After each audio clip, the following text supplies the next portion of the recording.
Hello, and welcome to episode 53 of TBR, the To Be Read podcast, where we talk about the books we love and the topics that interest us. I'm Patrick Stemp, and with me, as always, are Michael Ronn and Jamie Maltman. How are you guys doing? Great, Patrick. How's it going? Great. Good, and we're calling this sort of the beginning of season 2, since we're into our second year.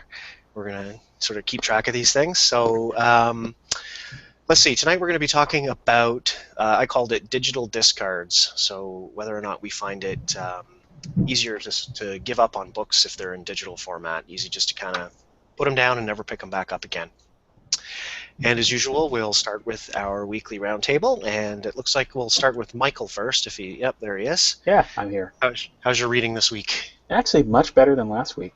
So I didn't get much progress with the Beam Season 2, but that's because I started reading The Girl with All the Gifts by M.R. Carey. So something we'll be talking about. I'm sure you'll mention it, Patrick. But I didn't get very far into it, but I'm going to try to listen to that, and should be pretty good. It's definitely creepy, and I can understand why Dave Wright, he's the one that recommended it. I can understand why he recommended it. It's pretty interesting. So now you said listen. Did you mean listen, or are you reading it? I'm going to try to get the audiobook. I've got the ebook, but the audiobook is kind of pricey. So I don't know if there's any free Audible coupons out there if anyone's listening. But yeah, I'm going to see if I can get the audiobook. So I'm not sure if it's in the WhisperSync program. I didn't check. So okay. Because I got it on Apple, so I'll check it on Amazon. But that's one thing I started reading this week. I finished the Lives and Times of Archie and Mehitabel, and I've mentioned that a couple times on the show. But it's a poetry collection that was written back in the 1920s by a columnist, and he would write a poem every week, and it was from the perspective of a cockroach who was a poet reincarnated, and so every night he jumps and types on the typewriter, and talks about things that were relevant in the 1920s, and it's pretty cool. I liked it a lot. I didn't like I guess I shouldn't say I didn't like, but I thought that the last half of the collection kind of lost steam a little bit. It got really political.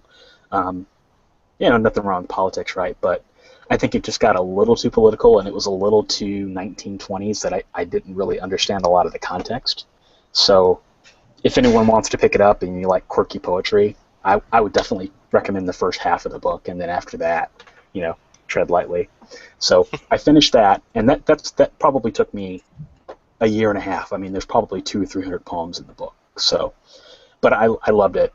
Absolutely fantastic. The poems that I did like. And I went to the library and I picked up a graphic novel. You guys see this? Rassel, or Racel, however you say it, by our favorite graphic novelist, Jeff Smith. Oh. Okay. So I saw this in the library, and he's got another series out too. But this is supposed to be sci-fi noir. So I'm interested to see what it's about. I have no idea, so I'll be able to talk more about it next week. But seeing as I love Bone so much, it's definitely high expectations on it. Yeah, I've never heard of that one. Yeah, he's got a couple of series out that I hadn't heard of before, so I look forward to seeing more of his stuff and how he's evolved since he's done Bone. Cool. I'm adding it to my list right now. Yeah, good stuff. And I finished another, I'm almost done with it. It's a reread, and that's Copyright by Stephen Fishman. And basically it's the author's guide to copyright. So the types of copyright clauses out there, the types of contracts you should and should not be signing, and just things to be aware of from a legal standpoint. It's kind of the go-to book that a lot of people recommend if you want a good grounding and understanding of copyright. It's expensive as heck, though. It's like $30. Might even be like 35. But I would recommend it. It applies mostly to United States authors because a lot of the statutory and legal stuff, it's based on U.S. copyright law. But I think a lot of it might be transferable. So what's it called? Just straight up copyright? Yeah, I think it's called Copyright: The Writer's Guide to Copyright, or it might just be called it might even be just called The Writer's Guide to Copyright. It's by Stephen Fishman. It's a Nolo Press book. Okay, I'm seeing some other ones like the Copyright Handbook, what every writer needs to know about copyright or something. Yeah, like that. the 12th edition is the most recent one. This is Copyright Handbook. That's it. Copyright Handbook. What every writer needs to know. Yep. $44 on the Kindle. It's expensive. But No, This is a man who understands copyright. it sounds like he's trying to pay off a lawsuit. Yeah.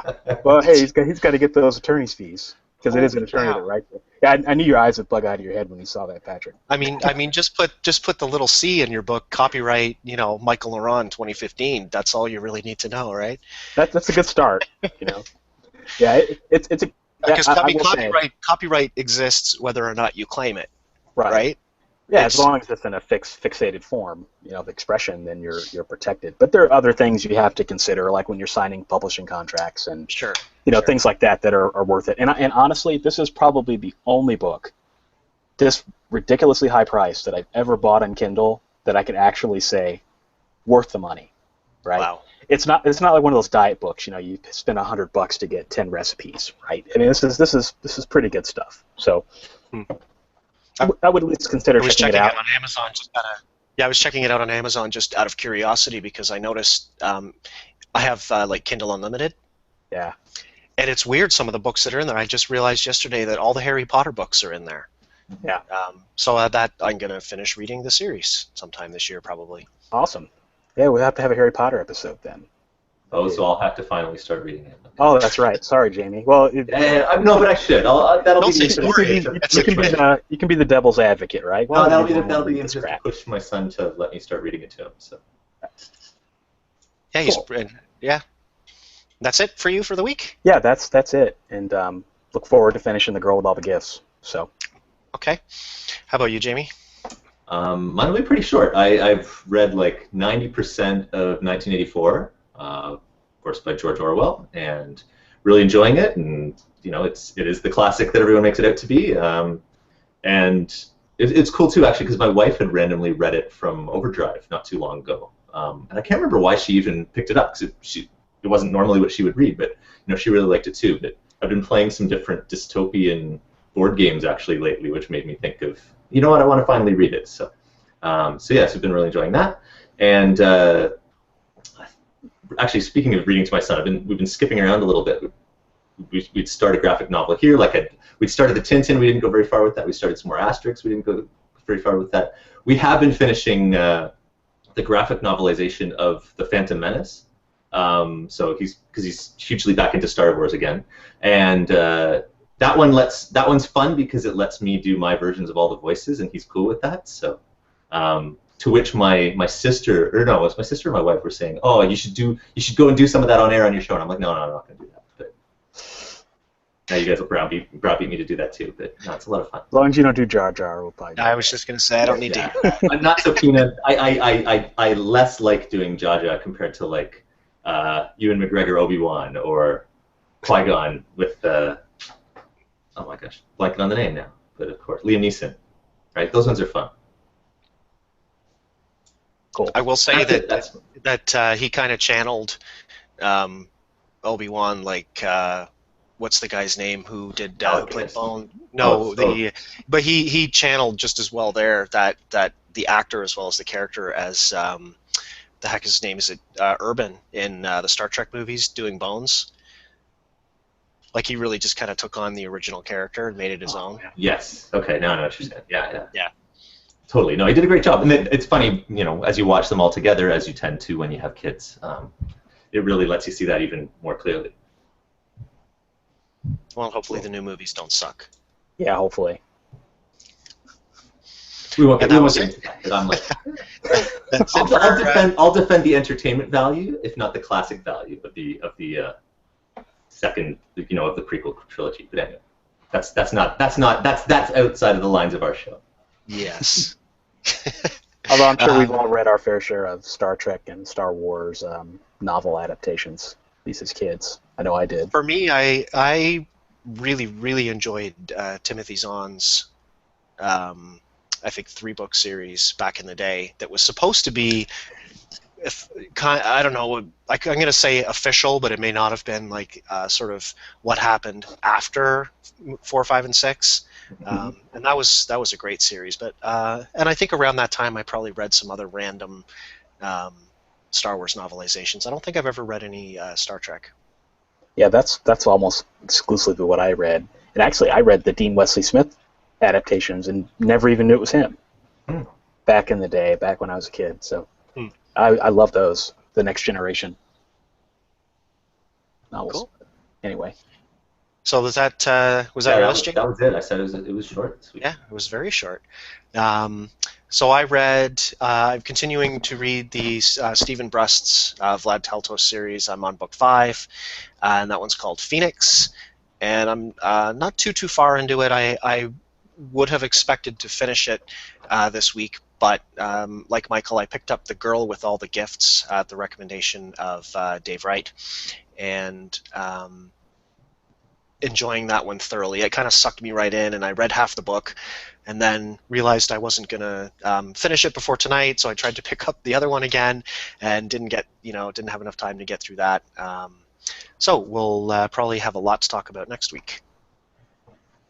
So we'll roll right into our topic here and talk about basically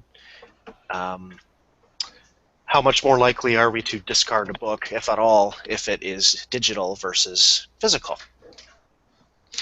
So, boy, because you have a lot to say, or because you can't think of... Yeah, I do have a lot to say on it. I'll be quiet for a moment.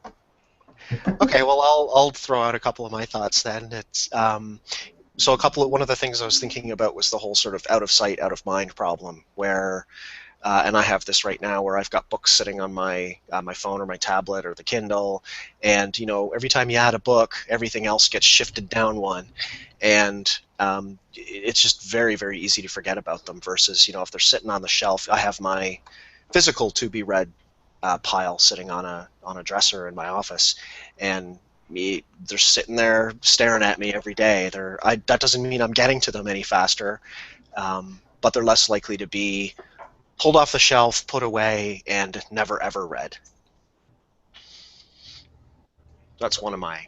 Well, it's funny because I would say the biggest thing that gets me reading a book now is that it's due back to the library. So that happens for physical books the most for me. I unlike my wife, I don't use Overdrive on the for library books very much, or for ebooks very much. So I'd say absolutely, like the out of sight, out of mind. Like just in preparation for the show, I went and I was just flipping through the books that are there on the Kindle on my phone. I'm like, oh yeah, there's that. Oh yeah, there's that. Like there's a lot of books there that I dipped a toe into, or that's its small group is the ones that I actually started reading a bit and plan to at some point. They're not fully discarded, and you feel like because they're there, online, you can get to them at some point down the road, but I'm not sure if I ever will. But then there's the much bigger pile of ones that I picked up, free or discounted sometime that I don't know that I'll ever get to, but there's a whole lot there. And then anytime you go in there, it's almost like I don't even want to go looking for those ones that I did start because all these other ones will be staring me in the face. And I don't know, I'll somehow feel bad for having this pile of unread books there. KU is something that changes reading habits too, I've found, where because, and sorry, before I continue with this comment, I just wanted to ask really quickly, Jamie, for on Overdrive, and Michael, you probably know this too, is it the same, do you have like the same time limit with a book that you take from Overdrive? Like it's still a library book, is it like still 3 weeks or whatever? And the funny thing is the default on ours was a week. So it's like I think you can change that to 2 weeks, but it's not even the 3 weeks that it would be normally for a physical book. Because they do still limit the number of digital files that can be out at any given time, and there might be people waiting for them, right? Yeah, and it just goes away. You can't renew it. At least it'll delete itself. Some of them, like if you set your settings right, it'll remind you to renew it on the last day or whatever. But if you miss that, then it'll delete it. Okay, so with KU, I've noticed a couple things. I think, now I haven't found this part personally, but I think people are more likely to try something and then discard it.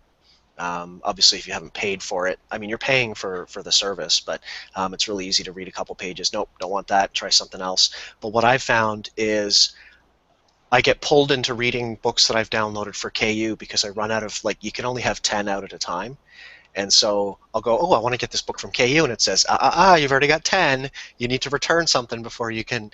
And honestly, sometimes that means I won't finish a book that I borrowed from KU, a couple weeks earlier that I meant to get to. And it's like, at that point, I'm kind of weighing, do I want to read this book now? Right? It's become 11th on the list. Yeah. So I got that book. I thought I'd read it. I read the first half, and obviously I got distracted. I think it maybe forces you to be a little more honest with yourself. Like, am I ever really going to finish this book? Nope. Bring in the new one. There's really no penalty with KU though, because you can return it and then return another book and then get that book back. Yeah, You know, sure. it's not like the end of the world. I did when I was in KU, I did that. I would return books that I was halfway through, and then I'd get them again. It just depends. You know, I guess it depends on what you want to read. I don't know. I guess before we continue, I guess we should talk about the inspiration of this topic, because there was an article in the Chicago Tribune that came out last week. I think it was something like that. I think it was last week, that talks about this, and obviously maybe we can link to the article in the show notes, but the author just basically talks about how it's the curse of the Kindle. So reading in ebooks, it just, like you said, Patrick, earlier, it's just so much easier to forget about a book that's on your phone because it's not constantly in front of you. You know, you have to go to an app, and then you have to go, you know, make several.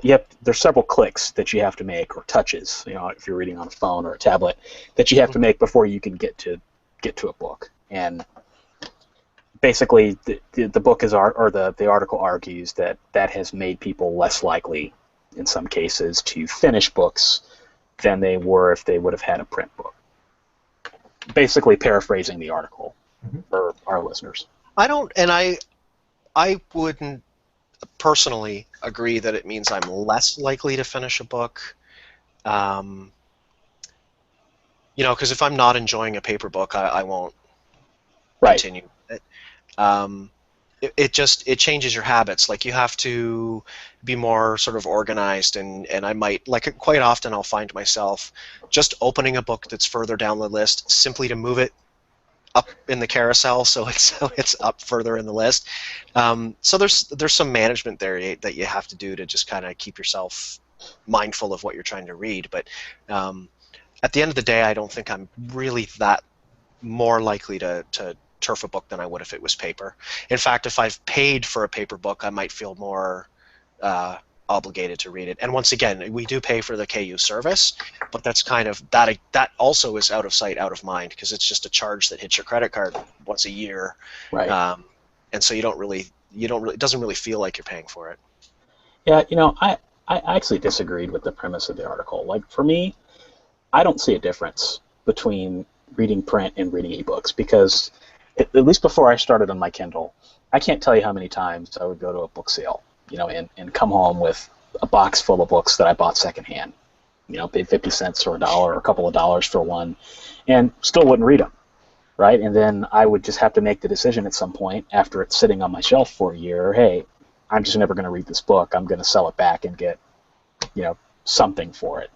And same thing with the library. I mean, how many times have you guys, maybe I'm the only one that does this, but you've gone to the library, picked out a book, and then just don't read it because maybe you're not interested, or maybe, you know, you never get around to it. And I bet if you actually tallied up all the books that you checked out from the library over your entire lifetime and compare it to the Kindle, it would probably be similar. You know, that's. I guess I didn't really see the argument, and I don't necessarily think that not finishing a book is a bad thing. I think it's a good thing, and I think it's a good byproduct of the ebook revolution, because now, you know, you're not stuck with a crappy book, right? If you don't want it, you don't have to keep it on your Kindle, and you can at least sample it. And, you know, if it takes you 10 years to get around to it, so be it. At least it's not taking up space in your house. Yeah, and actually, you might be more likely to give a book that maybe didn't initially grab you a second chance later down the road. You know, maybe a year later, you might be going through your list of books and going, I don't remember this one, or I remember it vaguely, but I don't remember why I didn't finish it. Because I think I've had books and things like that in the past where it's just I just wasn't in the mood. What was the book that just won Ancillary Justice? Yeah. Just you know, has been winning all kinds of awards. I read the first chapter and couldn't stand it. But I am willing to admit that maybe it just wasn't in the right frame of mind for that book at that time. And I think I had it from the library. I'm less likely to borrow it from the library again than I would be if it was on my Kindle to give it another shot. You know. See, I was going to take the opposite tack to what Michael was saying there, which is I it's only been a recent thing in my life that I don't finish, like, that I finish less books. Like I would traditionally, if I got it out of the library, or if I started reading it, or especially if I bought it, that I would ultimately finish it. Once I started it, I may not start it for a while, but once I started, I would finish it. And I would say with the low cost of ebooks and the number of free ebooks and these different things, I've tried a lot more books than I had in the past. It's funny, like even at the library, I was less likely to go and just pick up something random. Like I would tend to, there's so many books I know I would probably like that I would usually choose one of those, anyway. So I would tend to find something that I'm going to at least decently enjoy and that I'm going to finish. More recently, I have tried more, so there's been a few more of those library books going by the wayside, but I'd just say the total volume of books that I'm trying and the total volume of books that I'm finishing has increased so much because of ebooks and just everything that's going on, well, especially, us doing a show and everything. But so as a result, I'd say in general, if this is a problem that people are finishing less books, it's because they're starting more books. So that could it's really be not a problem at all, and I think it nets out to still be a positive overall. Yeah, if they're looking, it depends on how they're looking at the numbers, right? It's like saying, crime is up. There's more crime being reported in our city. It's like, well, you just hired 200 more cops, so there's more crime being, caught, and I wouldn't be surprised at all if you're right. It's more books are going unfinished, but it's because more books are being started. And your reading bias has a lot to do with it too. If you prefer print books, then of course you're going to see the rise of e-reading and the fact that people aren't finishing books as a bad thing or as a threat. But if you wholly brace e-reading, maybe it's not so much of an issue. I honestly think it's a non-issue.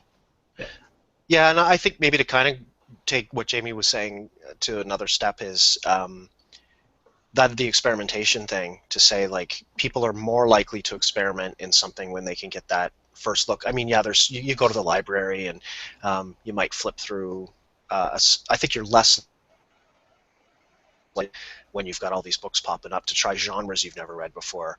And you may not finish those books because you just wanted to try something new and it turned out it wasn't for you. There could be a ton of that going on as well. I've read tons of first looks, or the first 10% free or whatever you get, and that's not a bad thing either. Well, life is short. I mean, even if you chained me to my couch, and fed me through tubes, and I just did nothing but read books from now until the end of my life, assuming I lived to be 100, I still would never read at all. So why not spend the time that you can reading the books that you enjoy, rather than having to take a chance on a print book that you might or may not like anyway? And that's actually, and I just thought of that side of it too, is the physical changeover. Like you're saying, like you don't sit in the library and read 10% of the book to decide whether you're going to read it or not, right?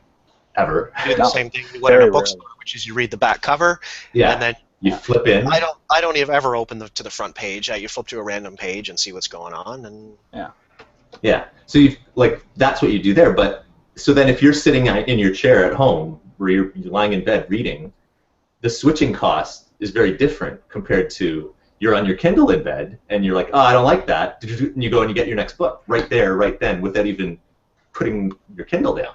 Yeah, no time or gas wasted. Yeah. Because it takes time and effort to get to the library. I know it makes me sound like a sloth, but it does. It does. It takes time and effort to get to the library, especially when you have a full-time job, and time is precious. Life is short. And you said library, but the bookstore too, obviously. Bookstore. And I find definitely. The bookstore is even worse now for me. I mean, we've talked about this before, but I hate the bookstore. Well, the big bookstores where they're selling purses and it's more crap than it is books now. I found that some of the smaller bookstores that used to be chains on their own but are now owned by the bigger chains, they're a lot more, they tend to be still kind of stuck in the mall in the smaller area, so they don't have room for any of that stuff. It's just jam-packed with books. But yeah, it's I can just buy it on my Kindle right now. It's funny that you say that too, because like our big chain, right, like in Canada, Indigo, they've actually been articles recently where they're saying, hey, we're doing great with our new business model of like half our store is selling all that other stuff, and we're doing so well with that, we might even expand into other countries. So that's just sad. For right? me, I cringe whenever I get, you get those emails from she's the CEO, I think, of Indigo, and she sends her, her top picks for the month, and it's a scarf, and it's a set of plates. I'm like, what happened to the books?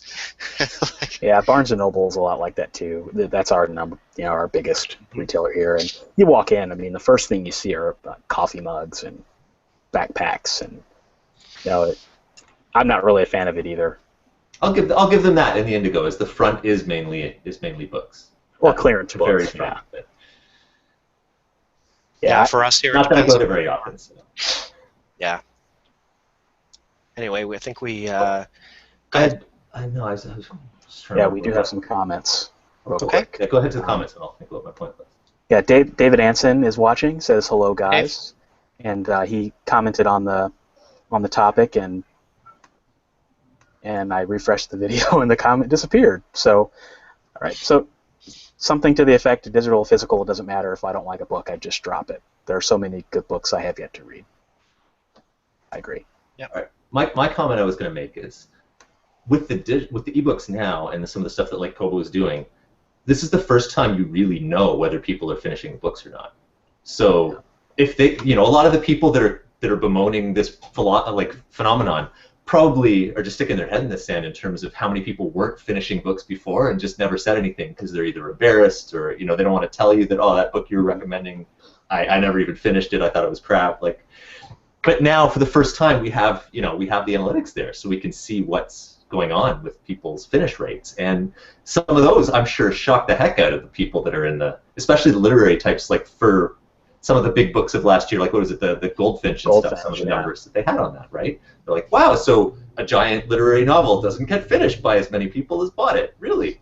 Who would have guessed that really was giant, wasn't it? Yeah, it was pretty big. Yeah, I mean, it was Pulitzer Prize, I think. It won. I mean, it won all the big awards. But I mean, just physically, it was a very. It's like 700 pages or something like that. Yeah, I remember I was reading an article about books that are 1 million words or something like that, and that one was listed. Yeah. Yeah. Okay. I think with the data, with the ebook, I mean, honestly, we don't even have all the data yet. I mean, that was just one article that Kobo released. I mean, ebook retailers have all the stats. We don't really even know what the statistics are of people who read and finish, and where they tune out of a book and which parts have them most engaged. I mean, I think once that starts to come out, I think that's going to be really interesting. Yeah, if they ever open that up to big data. I think it'll happen. It'll happen. It's just going to take a really long time. Amazon won't ever. Amazon won't ever do it. No. But I do think that retailers like Kobo eventually. I mean, we know from talking with Mark that that they have this kind of information in front of them, and they are extreme. They seem to be very open with this kind of stuff. Yeah. So if anybody was going to do it, I could see them to being the first to just open that up and just say, here you go, here's all the stats you could ever possibly want to know about your books. What you do with it is up to you. Well, there's third parties that are mining data too, because there's a company out there called Trajectory, where they're gathering an incredible amount of information on ebooks, and eventually that's probably going to be a service that they sell to authors. But I don't know that they could they would have the means of getting that deep into knowing people how far they're getting into your specific. I mean, they know sales data and they know stuff like that, but when it comes to the individual activity of a specific Amazon customer on the Kindle, they wouldn't have any insight into that. Yeah, probably not. But who knows where we'll be in 15 years? Unless they buy the rights to get to that data from whoever. Yeah. Okay. So are we just about ready to wrap this one up? Yeah, I can't think of anything else. Any final thoughts? Okay. So we aren't too sure what our topic is going to be next week. We're in the middle of trying to lock down a guest, and we're not sure if that's going to happen or not. Once because if we have our guest, we'll be talking about something much different than if we don't. So in the meantime, we'd love to hear from you. You can send us an email at tbrpodcast@gmail.com if you want to get in touch with us. And be sure to subscribe and rate on the iTunes. I put the link in the show below. And we'll talk to you next week. Take care, guys. Thanks for listening. Happy reading, everybody.